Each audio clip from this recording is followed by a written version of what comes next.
As leaders or those who wish to become leaders, we often ask ourselves the question, what do I miss?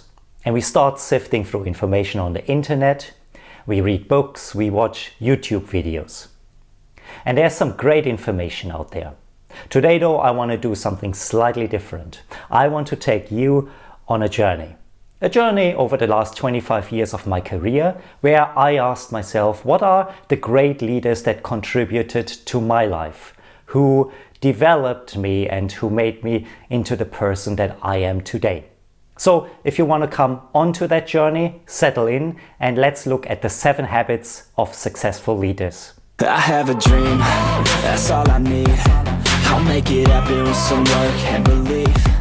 It is probably true that the first leader who you experience has the most profound impact on how you yourself become as a leader. And so I have very fond memories of someone who took me under his wings when I was at a very young age of 24 years old. Fresh out of university, well, I did have a few other jobs before, but this was the first real job. And the one word that I would remember from his leadership style was trust. I didn't have a long track record. I didn't have experience in the industry that I was now working in. But this person, this leader, trusted me. He trusted me to do the right thing. He trusted me to come to him when I needed information. So this had a profound impact on how I saw myself as a leader as well, and my leadership style, because I always wanted to give trust to those who worked for me in the department, in the company, to make sure that they had all they need to do their jobs right, but also have the trust in them to do whatever is necessary and whatever is right. The next leader I do not have as fond memories of. And the reason for that is very simple. She had traits that were very much against my natural state of behavior. She was all about attention to detail. And I was a big picture thinker. I wanted to prove my gut instinct, and to be fair, I came often, mostly to the right conclusions. But she always sat me down and asked about every single detail, why I came to a certain conclusion, why I made a certain argument, what the research behind it was, and how I could prove my point. And while you might be a big picture thinker as well, and while you might want to act on your gut instinct, what I learned from this leader is that it is still absolutely important to pay attention to detail. Because not only helps it to prove your point, but more importantly, it helps you to sell your idea to those around you who may want to pay a little bit more attention to detail than you do. By the way, when you do enjoy the type of content that we present here on the channel, consider subscribing, because every single week on a Tuesday I talk about business advice, leadership skills and freedom for visionaries. So hit the subscribe button and the notification bell and you will miss nothing. Now let me tell you about somebody else as a leader who I am very fond of. And you might argue, well, that's the case because that person is also a big picture thinker. But the main thing I learned from this person is speed. Speed is important. To act fast, to act quickly, and to act with purpose and passion. There was not a single email that I would ever send him that was left without a reply by the end of the day. And it was all about speed, and it was all about thinking quickly on your feet. And it is something that I try to adopt into my leadership style as well. Because yes, it is important to have a certain quality of work. It is very important to have a vision, but it is also very important to execute well on your ideas. Because otherwise they just stay like that. They just stay ideas. So the next person I wish to speak to you about is a specialist. And while he is a great general manager and he is good with people, he is very relatable with people, he never denied the fact that he is very much a specialist in a certain field. And that is where his value came in. And though the majority of his work now had to do with leading and managing people, he was also very much and very intricately involved in this specialized field of his.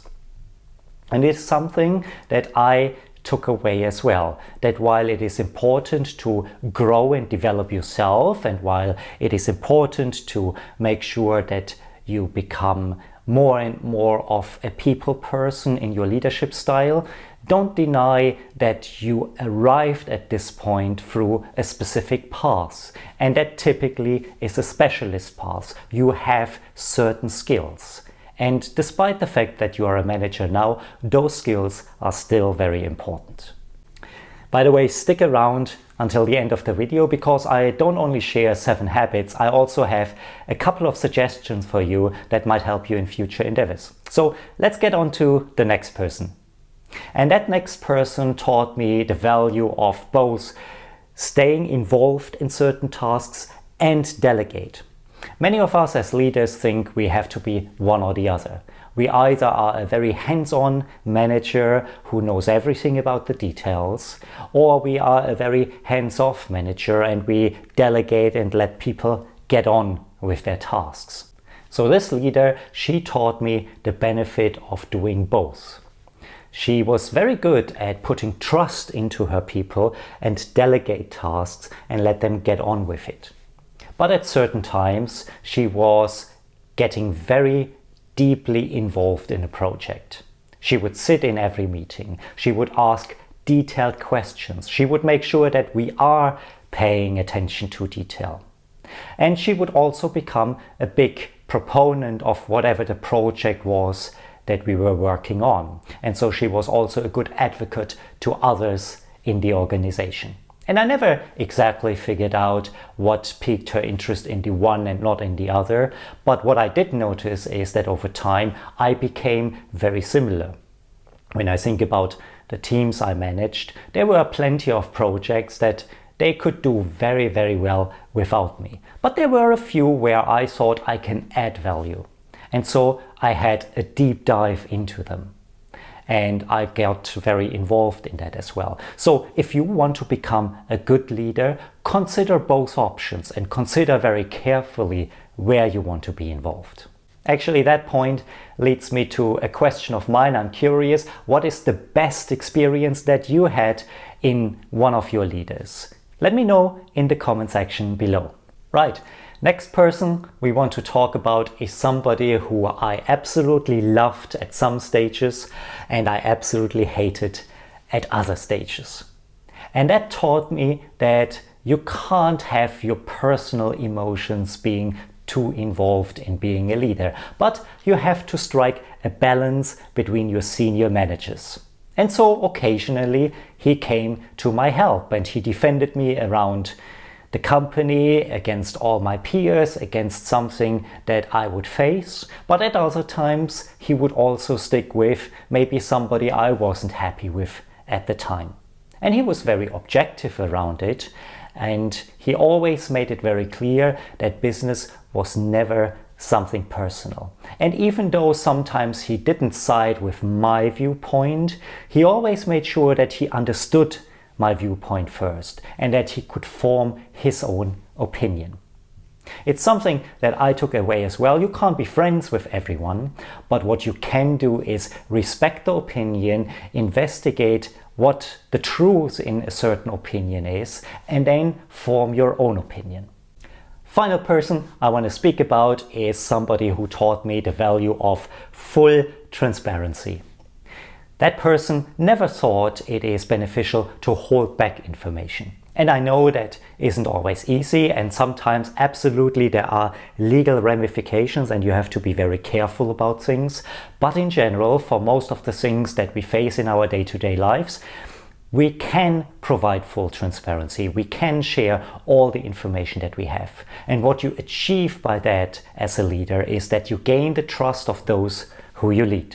So here are my 2 suggestions that I promised you early on in the video. And the first one is hit the like button. Now that was a joke.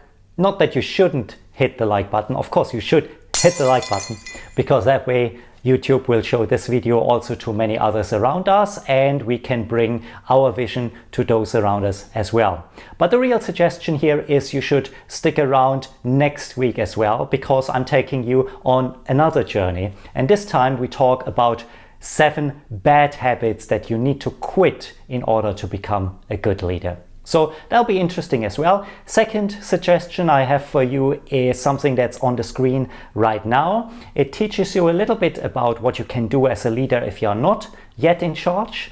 So I will see you over there and in the next video.